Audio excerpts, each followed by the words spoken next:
ए कादरी कादरी कादरी सीधी बात कादरी करो। रुक जाओ थोड़ी देर। बात सीधी दरअसल करो। दीपक जी, बात ये सीधी करो। धूर्त जल्लाद जाहिल, सुनिए सुनिए सुनिए, ये धूर्त जल्लाद जिहादी जाहिल, ये लोग जो हैं, जो अपने बाप के नहीं हुए, अपनी मां के नहीं हुए, वो देश के संविधान के हिंदुओं के कैसे हो सकते हैं? ये एक सोचने का विषय तुम क्या है। अपने ये जो बाप के मेवात हुए? है, मेवात क्या पूरी तुम अपने तरीके से बाप के बांग्लादेश हुए? बन चुका है। अरे बांग्लादेश क्या में तुम अपने हिंदुओं के बाप साथ के क्या हुए? हो रहा पहले इसका है, जवाब ये दो। देखने के लिए आपको तुम बांग्लादेश जाने अपने की जरूरत बाप के नहीं है। हुए? आप मेवात में क्या जाकर तुम देख अपने सकते बाप के हैं। हुए? मेमचंद जो स्वयं आप बोल रहे हैं, अरे चुप जाहिल चुप तुम रे, हो। गधा कहीं का, जाहिल नालायक तुम कहीं हो। का, चुप नहीं रहता ये। नालायक तुम हो। बेवकूफ। तुम जाहिद जल्लाद जिहादी। बात करने का तरीका नहीं आता। देखो दीपक जी, दीपक जी, दीपक जी, एक नंबर का दीपक जी, बदतमीज है। जो मेमचंद जाहिल की, किसको बोल रहा? जो मेमचंद को जिसने सताया, जिसने गौमांस खिलाया, जिसने गौ कटवाई, ऐसे जिहादियों को यहाँ बिठा करके इनका चेहरा बेनकाब करना जो आपने शुरू किया है, वो बहुत अच्छा है।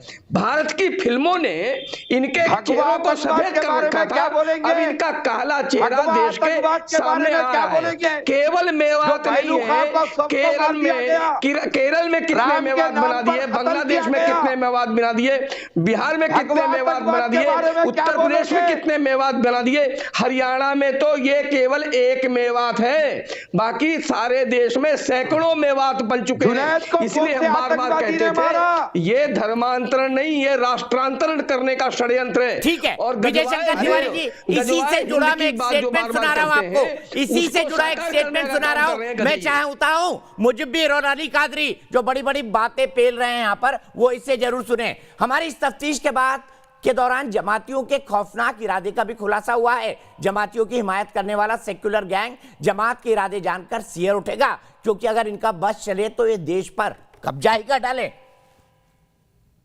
मैं यही जानना चाहता हूँ आपसे कि जब आपको उन लोगों ने मुसलमान बनाया तो मुसलमान बनाने के लिए क्या क्या किया, क्या पढ़ाया लिखाया, मस्जिद में ले जाते थे तो क्या करते थे वो? मस्जिद में पढ़ाते लेकिन वो नमाज सिखाते थे और अपने एक काम में रहो और काफिर पर राज करो या काफिर को दुनिया से ख़त्म करो। या तो काफिर पर राज करो या काफिर को दुनिया से ख़त्म करो, जब हमारा राज आएगा, ये सिखाते और कुछ नहीं सिखाते हैं। अच्छा, कैसे काफिर को ख़त्म करो, क्या बताते थे वो? भाई जब अपन सब एक काम में रहेंगे तो अगर कोई भी मैटर हो जाए तो सब एक काम रहे करो और उनको पीटो और जहद करो, उनसे सामना करो। अब जैसे आप देखते हो, आपको भी पता होगा कि रह रहे हिंदुस्तान में बात करेंगे पाकिस्तान की, ये है उनके दिल के अंदर कि कैसे भी वह हिंदुओं पर राज करने चाहते हैं। अच्छा, तो ये सब तबलीगी जमात के लोग ही थे? हाँ, सब तबलीगी जमात के लोग थे।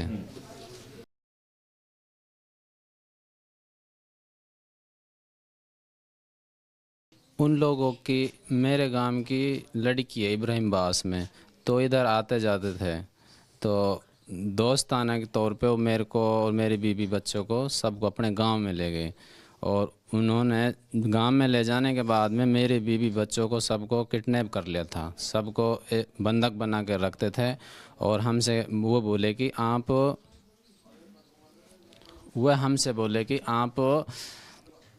इस्लाम कबूल कर लो।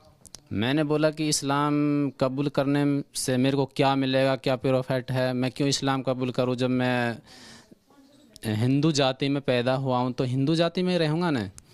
नो के अल्लाह, फिर वो मेरे लिए दावत देने लगे कि अल्लाह ताला ने दो चीज़ बनाई है, जन्नत और जहन्नम। तो नो के हिंदू के लिए तो जहन्नम है, वे हिंदू से बोलते हैं काफिर, काफिर आग में जलेगा इधर भी और मरने के बाद भी जहन्नम में जाएगा, सदा आग में जलता रहेगा। और जो बंदा कलमा पढ़ लेता है, इस्लाम कबूल कर लेता है, वह जन्नत में जाएगा। मैंने कि मैं तो ऐसा नहीं करूँगा। तो उन्होंने मेरे लिए क्या खिलाया पिलाया और मेरे से इस्लाम कबूल करवा दिया। तो आपको वो लोग यहाँ से बहला फुसला कर ले गए उस गांव में? ये गांव कहाँ पड़ता है? ये यहाँ से 13-14 किलोमीटर पड़ता है। बहला फुसला के वो मेरे को ले गए थे और उन्होंने मेरे लिए ताबीज़ वाबीज़ एक मुल्ला जी से बनवा के, हाँ, मेवात हरियाणा में पड़ता है, फिरोजपुर झिरका तहसील भी फिरोजपुर झिरका पड़ती है, गांव इब्राहिम बास पड़ता है। अच्छा, तो पहले आपको यहाँ से लेकर फिर वहाँ जाने के बाद क्या कहा उन लोगों ने? फिर वहाँ जाने के बाद में उन लोगों ने आप जो जिस जाति से आप ताल्लुक़ रखते हैं उस जाति की हिंदू जाति में कोई हैसियत नहीं है। लोग होते हैं उनकी, ये भी मेरे को ये शब्द ही बोला कि कोई हैसियत नहीं है हिंदू कास्ट में, इसलिए आप हमारी कास्ट में आओगे तो आपके लिए बराबर का दर्जा दिया जाएगा। मैंने उनको काफ़ी मना किया तो उन लोगों ने मेरे लिए किसी मुल्ला जी मौलवी से ताबीज़ बनवा के और उनके चंगुओं में आ गया था और मेरे बीवी बच्चों को किडनैप कर लिया था उन लोगों ने। तो यह है हरियाणा के मेवात का आंखों देखा हाल, जहां कोई 20वीं सदी में 2020 में पाकिस्तान बनाने की साजिश सरचरा है, लेकिन मौलाना अली कादरी मुस्कुरा रहे हैं, शर्मनाक हरकत पर मुस्कुरा रहे हैं। ये आपकी बेशर्मी को दर्शाता है अली कादरी जी। और मुझे बताइए, क्या जहन्नुम जाऊंगा मैं? हाँ मैं काफिर हूँ, जहन्नुम जाऊंगा क्या? बताइए अली कादरी जी। हाँ मैं काफिर हूँ, जहन्नुम जाऊंगा क्या? अरे साहब, ये है आपका इस्लाम। प्रोपेगेंडा बंद कीजिए, ये गलत प्रोपेगेंडा बंद कीजिए। कब तक क्या ऐसे ही देश को बांटते रहेंगे? अरे आपने तो बड़ा फेविकोल से जोड़ दिया देश को। यहाँ धर्मांतरण जिहाद करा रहे हैं और बोल रहे हैं हम देश को फेविकोल से जोड़ रहे हैं। वेद क्या ये देश को फेविकोल से जोड़ रहे हैं? बताइए। और लड़ते रहेंगे। ये देश को कैसे बांट रहे हैं मैं आपको सिलसिलेवार तरीके से बताता हूँ। फ्रांस में एक हरकत होती है, सीरिया में एक हरकत होती है और या म्यांमार में एक हरकत होती है। इस देश में एक सिंगल सोर्स वाला समुदाय इस देश की सड़कों पर उतर जाता है, गले काटने की धमकी देता है। इस देश में कारगिल में हमला होता है, ये लोग मुशर्रफ का पुतला नहीं फूकेंगे। इस देश में जो है तमाम एट्रोसिटीज होती है, पाकिस्तान के प्रधानमंत्री का पुतला नहीं फूकेंगे। पुलवामा हमला होता है, वहां के जो है इमरान खान का पुतला नहीं फूकेंगे, परंतु किसके खिलाफ बोलेंगे? देश की सत्ता और देश के कानून के खिलाफ बोलेंगे। और कानून का प्रयोग भी अपनी सहूलियतों के हिसाब से करेंगे। जहां इनको लगता है कि अब कानून का चाबुक इनके ऊपर चलने वाला है, तब ये लोग जो है कानून के जो है पीछे छुपने का प्रयास करेंगे, इस देश के संविधान को मानने की बात करेंगे। अदरवाइज आज ये चारों तरीके से, चाहे संस्कृति के तरफ से हो, चाहे लैंड जिहाद हो, चाहे आज धर्मांतरण जिहाद हो, आज अभी इस एनआरसी का जो जब लड़ाई चल रही थी शाहीन बाग में, मैंने इनके समुदाय के एक बहुत बड़े वकील साहब को बोलते हुए सुना।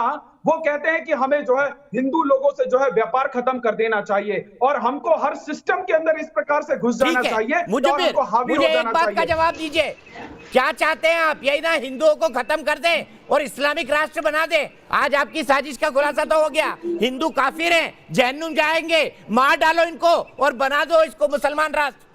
इससे अच्छा तो पाकिस्तान ही चले जाओ। दीपक जी, 1 घंटे के प्रोग्राम में 1 मिनट दे दीजिए, मुझे टाइमर चला दीजिए, कोई डिस्टर्ब ना करे। हाँ बोलिए। दीपक जी, अगर आप जहन्नुम जाएंगे तो सबसे पहले इसलिए जहन्नुम जाएंगे कि आप देश को तोड़ने का काम कर रहे हैं। मैं यहाँ पे जो मुद्दा आपने बताया, अगर किसी के साथ मैं आपको चैलेंज करता हूँ, गलत हुआ है, कोई भी हिंदू भाई है, मैं उसका केस फ्री में लड़ूंगा, चाहे वो किसी भी मुसलमान के खिलाफ हो या मौलाना साहब के खिलाफ हो।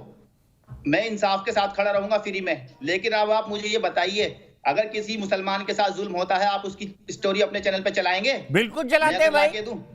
चलाते नहीं, मैं आपको फिर वही नैरेटिव, जब तर्क ना हो ये बात बोल के चुप जाओ। मुसलमान की चलाएंगे, अरे मुसलमान की भी चलाते हैं, हिंदू की भी चलाते हैं, पर ये आपकी जो है ये आपकी चालों को एक्सपोज कर रहा है। आप मुझसे इसलिए चिढ़ते हैं क्योंकि मैं आपको एक्सपोज करता हूँ, मैं आपको बताता हूँ आपकी असलियत ये है, आपकी औकात ये है, मैं आपको एक्सपोज करता हूँ देश के सामने, इसलिए चिढ़ते हैं। और इसीलिए आप कहते हैं मैं सेक्युलर नहीं हूँ। मुझे झूठा सेक्युलर नहीं होना, सीधे चलता हूं मैं विजय सोनकर शास्त्री जी के पास। शास्त्री जी, कंक्लूडिंग कमेंट, क्योंकि मैं आपसे ये भरोसा लेना चाहता हूं। आपने देख ली मौलाना अली कादरी और मुजफ्फर रहमान किस थॉट प्रोसेस के साथ चल रहे हैं देश में।